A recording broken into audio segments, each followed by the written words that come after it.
Hi guys, Darth Deuces here with another DC Icons action figure review. Yeah, I got another DC Icons figure. I was pretty pleased with the Black Adam figure, which I reviewed previously. So I went back and I picked up Luthor, because he looked pretty cool. I really like the DC villains. And he's probably one of the cooler ones there, honestly. One of the ones I want to pick up the most. Though two I really want to pick up the most, Batman and Deathstroke, both weren't at the comic shop. So I'll probably order them at some point. But we got Luthor here, so let's take a look at him. And here you have the standard, DC Icons packaging. You got the Luthor symbol there, DC Comics on the side. This would be Luthor based on his New 52 armor, I believe, / Forever Evil, how he appeared in Forever Evil. Haven't read that story. I know a little bit about it, but I haven't read that story. But I'm pretty sure this is how he appears in it. In this instance, he has a more form-fitting armor, as you can see. But yeah, on the top you got the Luthor symbol, got Lex Luthor on the side, got all the accessories displayed and whatnot. On the back you got the rest of the figures in the wave. I've reviewed Black Adam. There they are. The DC Icons, designed by Ivan Reyes, sculpted by Joe Mena. So yeah, Lex Luthor, Forever Evil. Yeah, so this is Lex Luthor based on Forever Evil. I don't know, can't remember if the Black Adam was or not. I think he was, because that's definitely how Black Adam looked in that story. But anyways, that's pretty much it for the packaging, so we're going to crack this guy open, and we'll take a closer look at the figure outside. Alright, now we have Lex Luthor out of the packaging. And this is a pretty cool figure. I do like it. There's definitely things I don't like about it, but it is cool. So, taking a closer look at him, we'll take a look at the paint sculpt. Take a look at the head sculpt first. Head sculpt's pretty good. I think sculpt-wise it looks pretty good. He's just got the bald head. He's got a pretty stern-looking expression on, which makes sense for Lex Luthor. Ears are sculpted nicely. He's got thin eyebrows, and the eyes are painted pretty well. The lips are painted really nicely to contrast well from the skin tone. And it looks pretty good. The eyes look a little off, I will say, but it's not too bad. I think for the most part it looks pretty good. And you can start seeing you got the purple sort of undersuit underneath there where the neck is, and you got the rest of the armor. The green armor is painted in a sort of glossy green, which looks alright. The purple, however, is a pretty bright, sort of plasticky looking purple, which I'm not a huge fan of. Overall, I think the whole paint scheme, I think the purple should have been a bit darker, the green should have been a bit darker, and both the purple and the green should have gotten a metallic paint job rather than what they did here, because what they did here, it looked alright, but it's not 100% how it looked, and it should look a bit more shinier like armor, and it looks a bit cartoony, but that's just my 2 cents on it. You do have his middle thing here. You got some white, or it's like a whitish blue highlights on the sides and in the middle here, which is pretty cool. I assume that's like his power core thing, pretty similar to Iron Man, I guess. Got shoulder pads here, which are made of a more pliable material to allow for no hindrance of the shoulder movement. You got these ridges sculpted in the purple spots, which is really cool. Got his forearm armor, looks pretty nice. Got some nice sculpting on the gauntlets. Got his back here again, got some nice sculpted detail. Some nice sculpted and painted side pieces here, which are very pliable. They don't hinder movement at all. Got purple in the legs here, got some of the musculature sort of sculpted there, which is cool. Hinges are actually sculpted, joints are sculpted, which is cool as well. The shin armor looks really good, the boots. So the knees have these white, the same bluish white sort of highlights there, which is really cool. And the boots look really nice. You got some sculpted treads on those sides there. And I think overall it's pretty good looking for the most part. I think the sculpt's definitely there. The paint's not a bad paint job by any means, but I think it could have been a bit better. But it's not too much, it's a minor issue. In terms of articulation, he's pretty good for the most part. Probably the worst part is in his head. He can look down a bit and he rotate, but he can't look up at all, which again really sucks, because this is a character that I'm pretty sure can fly, so with his armor on, so it would have been really nice to see if you can get the head looking up so you can get some flying poses if you wanted to. Ball hinges at the shoulders, which move pretty well. The shoulder pads don't really hinder articulation. Swivels at the biceps. Double hinges at the elbows move past 90 degrees, which is good. The only thing I'm going to complain about is my right elbow hinge is a bit loose. I don't really like that. It wobble, or when I say loose, it wobbles a bit, which I don't like, but what can you do? It's probably not for every figure. He also has ball hinges at the wrists.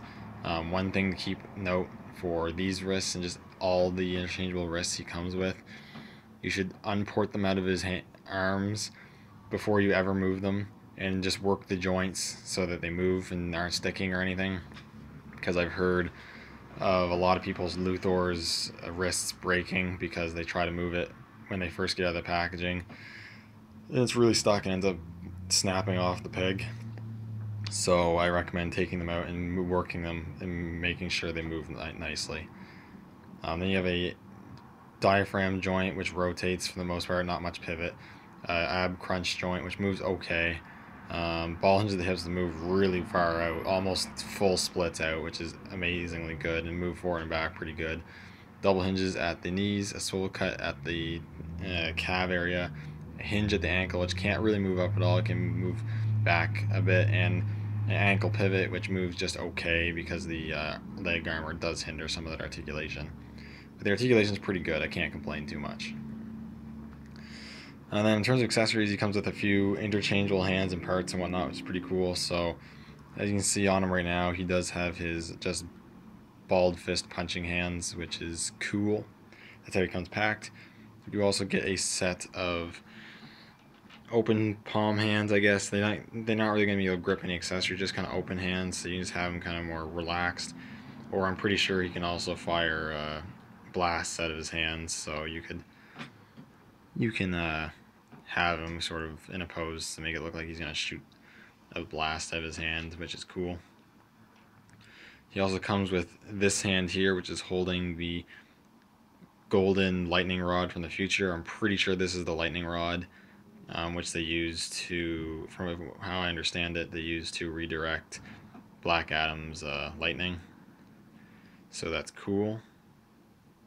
Sculpt's nice gold paint on the rod there, so that looks really cool. It also comes with this hand here, which is a spread out hand, and from the fingertips he's projecting this. I actually don't know what this is. I assume it's like a shield or something, but it also has these little like blade looking things. It kind of looks like a buzz saw, so maybe it's a saw. I don't really know. If anyone knows what this actually is, do let me know. But the sculpt's nice. The sort of shield or buzzsaw thingy is painted in a really sort of really lightish greenish color, greenish white color. And you got the gauntlet, which looks pretty good. So you also get that. And last but not least, you do get this little blade, which again, the blade is painted in sort of a whitish green color. And it is supposed to clip onto his wrists, but it doesn't clip on very well at all. You gotta have to fiddle with it for a bit. Like it just, yeah, like I can't even. Yeah, see, it just falls right off. Like it works a bit better with the open. It fits on a bit better with the open hand, the open hands.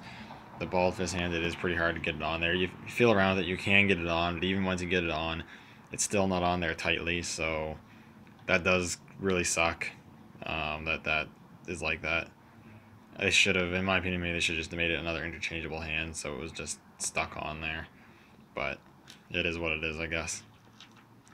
That's all the accessories he comes with, so that's pretty cool. I think he came with pretty much everything he needed to come with. Maybe it would have been cool if he came with like a piece of kryptonite or a kryptonite weapon or something, but I don't know if he even used a kryptonite weapon in Forever Evil. So this might be all he could have came with anyways. But before we end here, I'll do some quick comparisons. So I'll compare him with another DC Icons from Forever Evil, which is Black Adam, his fellow teammate there.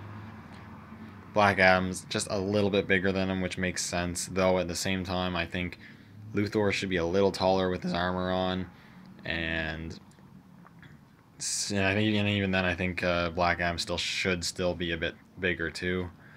And then here he is with a DC Collectibles figure, which is in the 7-inch scale, so they're obviously way out of scale. This Luthor is not scaling with them at all. And just for fun, because they're technically supposed to be in the same scale, I'll scale them with the Marvel Legends. So here he is with Iron Man. And actually, Iron Man's supposed to be they're both supposed to be 6-inch figures, and Iron Man's way bigger than him.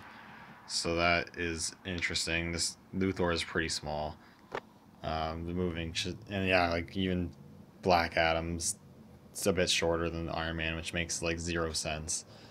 Obviously not the same company, so they're not trying to scale with one another, but still, here's a more average height Marvel Legends, and even then Luthor is pretty small.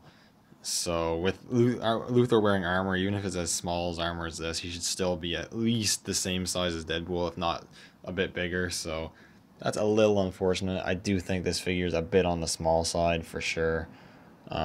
But that being said, it is still a cool figure. I think if you're a Lex Luthor fan, or you're a fan of the Forever Evil storyline and you're collecting the DC Icons line, I think you'll definitely enjoy this figure. If you're a Luthor fan, you know, it is a solid Luthor figure. If you're not much of a Luthor fan, or a DC Icons fan or whatever, it's definitely an easy pass figure though. There's nothing that amazing that makes it like you have to have it, so it's pretty good, but it really depends. Anyways, thank you guys so much for watching, and I will see you all in the next video.